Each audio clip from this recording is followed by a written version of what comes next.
Chains, Chapter 8.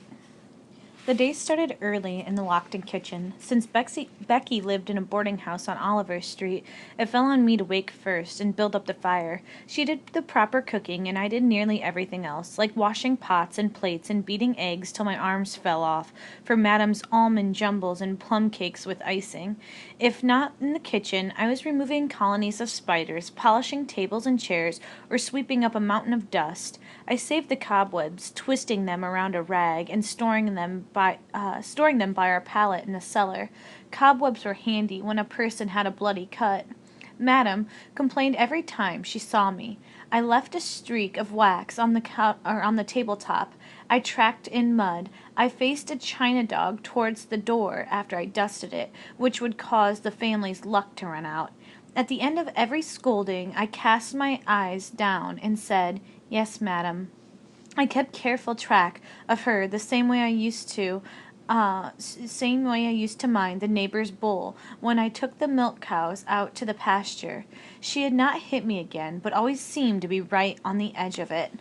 Mostly Madame slept late, wrote letters, and picked out melodies on a badly tuned spinet.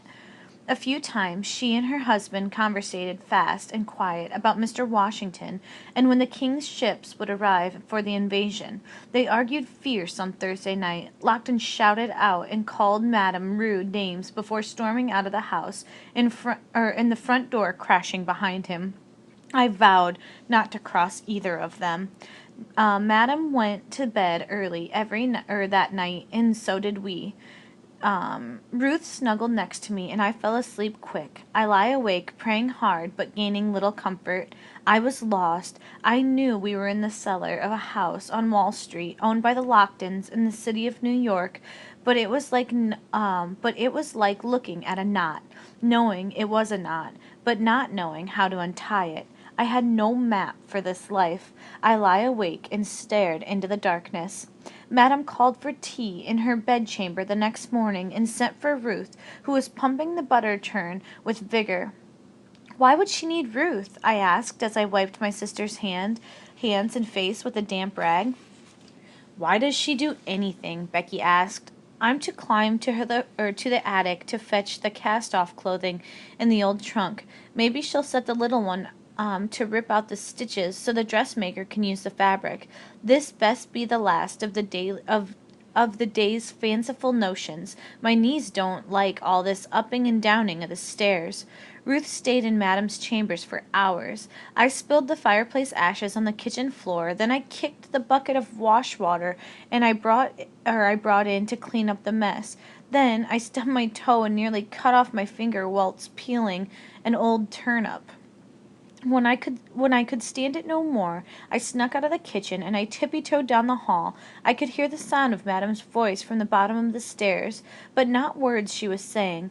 I wanted to march up there and tell Ruth to come back and finish the butter. I did not. I forced myself to work. Becky took a tray of cookies and a pot of tea upstairs in the late afternoon. I pounced when she returned to the kitchen. "Is Ruth well? Why does Madame keep her?" Becky chose her words with care. "Madame has taken a liking to your Ruth, on account of her being so tiny and quiet." She sat at the kitchen table. "She means to use her for her personal maid." "Pardon me? Most of Madame's friends have a slave to split wood and carry chamber pots, like you. If Madame has a slave dressed in finery, well, that makes her look more of a lady. Ruth can fan her when she's hot, or stir the fire when she's cold." I forgot myself and sat down across from Becky. "She's making Ruth into a curiosity?" Becky nodded. "Aye, that's a good word for it." I went cold with anger, then hot, then cold again. It wasn't right. It wasn't right for one body to own another, or pull strings and make them jump. Why Madame was allowed to hit me or treat Ruth like a toy. "Take care," Becky warned, pointing to my lap. I looked down. My hands were clenched into fists so tight the cords that held my bones together could be seen. I released them. Becky leaned across the table and spoke quiet. "I don't imagine you like this much, and I can't say that I blame you. but don't lose your head. Madam is not afraid to bear her slaves. I rubbed my palms together. Do they own more than us? Half a dozen down to Charleston's place, none up in Boston, never been to the Carolinas, so I don't know how they get along. But you need to calm yourself and heed what I'm about to tell you. Yes, ma'am, I said stiffly. 3 years ago, there was another girl here, a slave, like you. She talked back. Madam called her surly, and took to beating her regular like. One day she beat her with a fireplace poker. Did she die? No, but her arm broke and it didn't heal right. It withered and hung useless, so Madam sold her. I could not hold the hot words in my mouth any longer. She's best not come after me with a poker, or hurt Ruth. Becky leaned back and studied on me a little bit.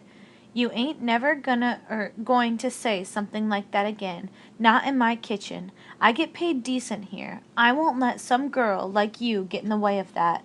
Wearing pretty dresses ain't gonna hurt the little one, so wipe that look off your face and fetch me some more wood.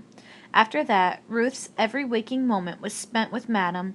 Though we worked in the same house and slept under the same blanket, we had little time to talk. Ruth was permitted to sleep until the sun rose, and went to bed when Madam retired, and rarely had to work in the kitchen or the garden. I lie awake every night, heart filled with dread, recalling the dangerous offer made by the boy in the floppy red hat.